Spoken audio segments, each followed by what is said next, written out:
Hey everyone, it's Andre Luck here to share my video for this week, which is around time management as a sales leader. So this is a very important topic for any professional, but definitely in sales, you get pulled in so many directions. As a leader, you're in meetings, you're bounced around.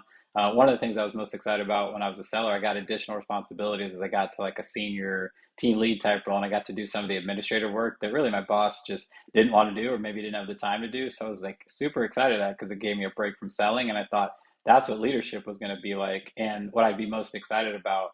Those are actually things that I dread because it took me away from the real impact that's in the job. So, what I'm going to talk through today are three examples of how leaders don't effectively manage their time or don't get to effectively manage their time, and then some potential fixes to that.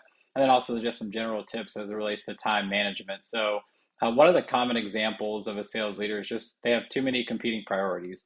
They're pulled in so many directions. They're in meetings. They're getting asked to get pulled into sales meetings last minute.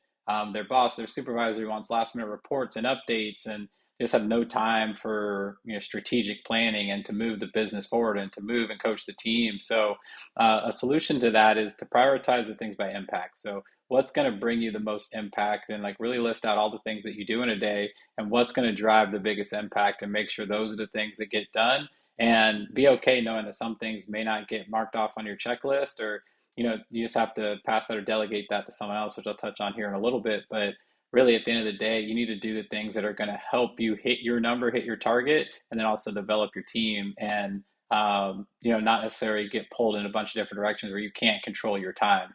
The other one is something I struggle with at times too, which is putting a lack of boundaries up and allowing people to take your time.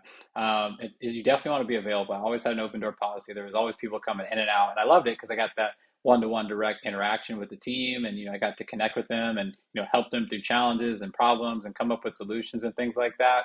Um, but it doesn't always allow you to think. And if you can't say no, you're getting your time taken away, and then you just leave with all these things that get undone. And eventually that leads to, if that goes on for days, weeks, months, you get really behind on some of the priorities and objectives that you really need to focus on as a leader. So some solutions around that, setting clearly defined goals and a vision for what it is that you want to accomplish. And if anything doesn't fall within that, you have to put that to the side or you have to put that to later.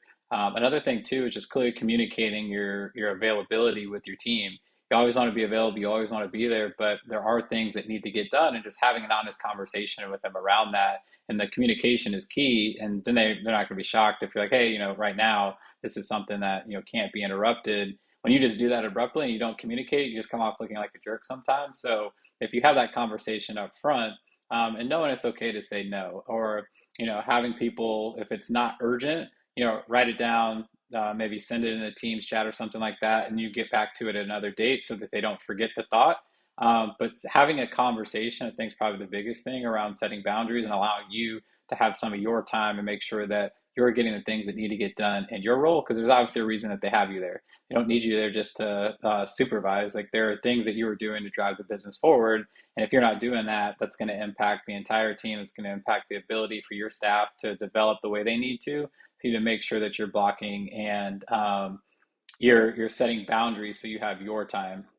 The last thing, which I think is an example that a lot of sales leaders run into, or a challenge a lot of sales leaders run into, is being poor delegators. We want to be involved in everything. So it could either come from a lack of trust, it could come from your own insecurity of like, right, if I don't have the information anytime someone asks, like maybe that's going to look bad on me as a leader. Like there's so many reasons that lead to people not delegating. And that again just takes you away because you can't do everything. You can't run the entire department, be in every meeting, look at every single report, be CC'd on every single email and respond to that and catch up. Like there's just too much going on when you're running a sales team. So you have to be able to delegate. You have to trust the team that's underneath you. You have to trust the people that you've hired and allow them to do their job, because there's two parts to that. As you're building this, championship winning sales culture, you need to develop that next level of talents. You need to give them responsibilities. I joked up front, like my boss giving me commission reports and, doing like time checks and things like that allowed me to see behind the curtain of what it looked like. So when I stepped into leadership, when I got into a management role, I'd already got some exposure to that. And those are things that he could offload to focus on other things as well. So there's a part of that, but it's scary, but you almost want to make yourself replaceable, because if you've invested the time and you've invested in your team to allow them to a point where, they could probably operate without you. There were times where, I'd leave for vacation or take a couple days off, and like everything was okay. Like you freak out, like I have to be involved in everything, but the business figures itself out. People figure it out on their own. So if you can get to that point, um, you may actually be replaceable, which could happen. But if you're at that point, you're probably ready to look and search for new things, whether that's internally or maybe another opportunity, or it just allows you to grow and find other ways to provide value and impact, so you're not staying stagnant, and that your department is developing. The people are taking on more, and you can go look out and focus on other priorities, bring on new initiatives, experiment, test new things. So all in all, it's a great thing. But at the end of the day, if you're a poor delegator, you're never going to grow, your team's never going to grow, and you're just always going to be sucked into doing, every single task, and you're never going to get things done. So just some general tips around time management. One that I really like to focus on when coaching salespeople is time blocking. So looking at their day and literally putting time blocks on their calendar and doing the most important things first thing in the morning, because you can have all the intentions, like I'll get to that at like 3 o'clock. There are always things that come up throughout the day, and then that takes you away from what your original plan was going in. So if you do the most important things up front, then that allows you, if you do get interrupted, maybe the lower priority tasks that you had to do, or activities, or things you had to do for that day, it's okay if you push them back to later in the day, or maybe another day, or maybe the next week if it's not urgent. So an exercise I like to go through with salespeople, and a lot of people do this as well, is bucketing all your activities into either green, yellow, or red activities. Green are things that need to get done every single day. So if like a salesperson, it's making new cold calls every day. As a sales leader, maybe sure it's making sure that you're having deal meetings, or doing things that move the pipeline forward on a daily basis, even your own potential like outreach and prospecting or sales opportunities as a leader. And then the yellow bucket, that could be like having meetings with your staff. You'll never have to cancel that, but those are things that if something does come up, you could adjust it, you could move it. And those are things that typically you do like in the middle of the day. And then the red activities, those are more administrative, reporting, strategic, long-term thinking. I always had a block on my calendar for the last hour of the day. I didn't have anything really scheduled, but it allowed me some opportunity to catch up. And then people always throw meetings on your calendar when they see you're available. So I always had that time blocked off to catch up if there's just things I need to get done throughout the day.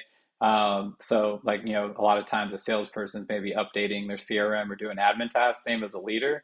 Those are things that if they don't get done that day, it's okay. And so those are those red activities. So really looking at everything that you do on a daily basis and bucketing that into 3 different categories. Another thing as a leader is you have to give yourself time to think. Part of your job is selling, and you're actively selling in the moment, but you also need to be weeks, if not months, ahead of your team, thinking, all right, how are we pacing this quarter? If we're ahead or behind, how do we keep that advantage going in the next quarter?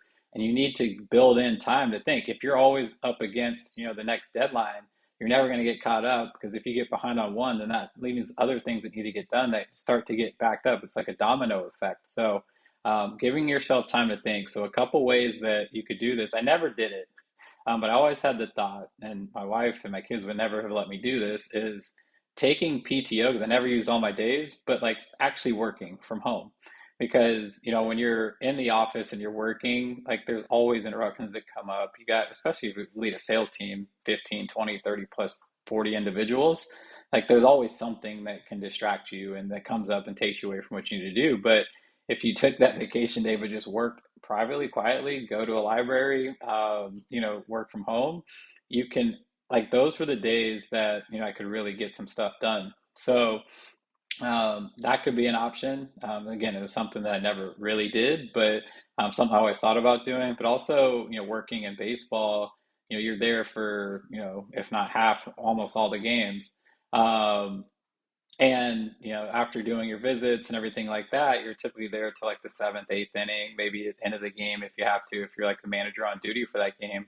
I would always, if I had the time, go up to one of the suites that maybe we didn't sell, or go to a place that was kind of quiet, where I could watch the game, which is great, so I could see what's going on. But allow me to catch up on some work, just myself in the suite, kind of like my own office in the ballpark.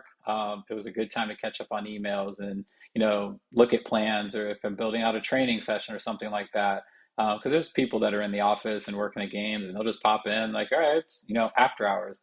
I never was upset because those are the times that I really got the most out of my boss and my manager, like, during a game in his office. And now as I look back, he was probably trying to catch up on things, but I would just, pick his brain about things. That's like that time where we weren't, did, I never felt rushed and you could grow and develop. But there are times where you do need to block that time and make sure that you get things done. So that's an option too, especially if you work in sports and baseball specifically. You're there so many games, you can go somewhere where maybe it's a little quiet. Um, the great thing, which I talk a lot about, is technology and having the right systems and processes in place. When you implement that and you do that effectively on a process that's working well, now you can offload some things that maybe in the past would be manual tasks. So, like one example is I used to always do phone call listening and recording. So we'd go in my office and I'd pull up the recordings from the past week or a certain campaign or type of call that we're focusing on, and we'd sit there for an hour. We'd go through and listen to calls. It was cringeworthy for some of the people, but it was good coaching and good opportunities. And we had to listen to the whole call to figure out what are the bits and pieces, or maybe I had to do it on the front end so that it was most impactful for the person, and I had to do the call listening and reviews on my own before the meeting. And that takes time. It's very impactful. It takes time, but there's technology now where AI can score the call. It could tell you, here are the points where they hit on these three things that you wanted to make sure they did. Here's some coaching opportunities. So little things like that could just save you time. It shouldn't replace. You shouldn't just use that as like, hey, here's the report from AI. Like here's your report on how that call went. Like it can allow you to skip to parts that are most impactful, so you can really focus on the things that really need to get coached on. That's one. The other is, setting up systems and processes. So one of the things we like to do, obviously a big focus is the training piece and sales training.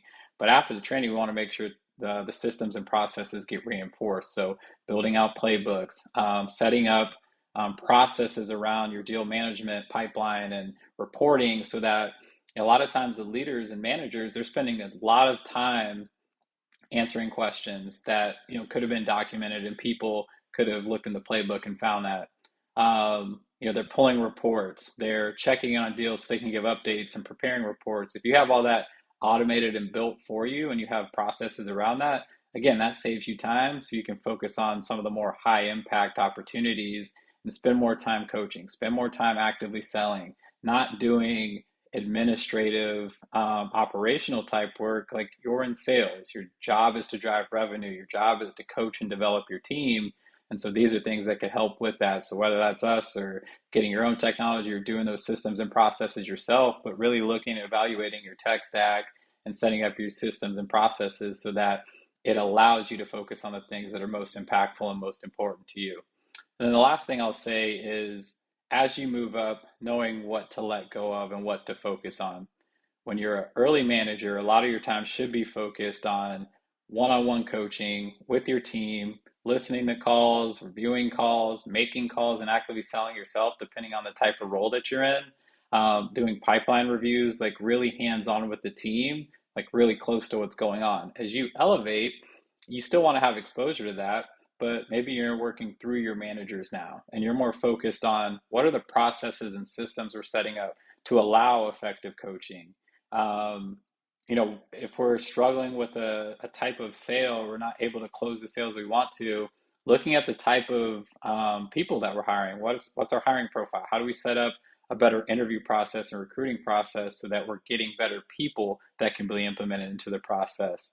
Um, how are we setting up the right systems that we want to train and develop on? It's not that you're removed, you're not doing it, but you're spending more time thinking about, the strategic vision of the team, where as a frontline manager and early manager, you're focused on like actually being involved in the weeds, actively selling, coaching, everything like that. So as you move up, you have to evolve and let go of some of those things, because if you're trying to do all that work that a manager would do as you move into a director, vice president role, and you're trying to do the strategic vision, like there's just not enough time in the day. And that's where people get burnt out, and they start to develop bad habits as a leader, and you're just not being effective. I've gotten there so many times at all levels throughout my career. And when you get a chance to take a step back and evaluate, you can like reset. So always looking at, all right, what's on my activities list, what's on my to-do list, and like, is this something that I should be doing? And just always optimizing and evaluating things you're doing, and is it the most effective and impactful things you could be doing to drive the business forward. So again, always love to hear feedback. Appreciate you guys tuning in. Next week I'll have another video around the topic of inspecting what you expect. So a lot of times leaders, they expect certain things, and towing that line between micromanaging but also inspecting to make sure the things that need to get delivered on are happening. So I'll be back next week with another video. So thanks everyone.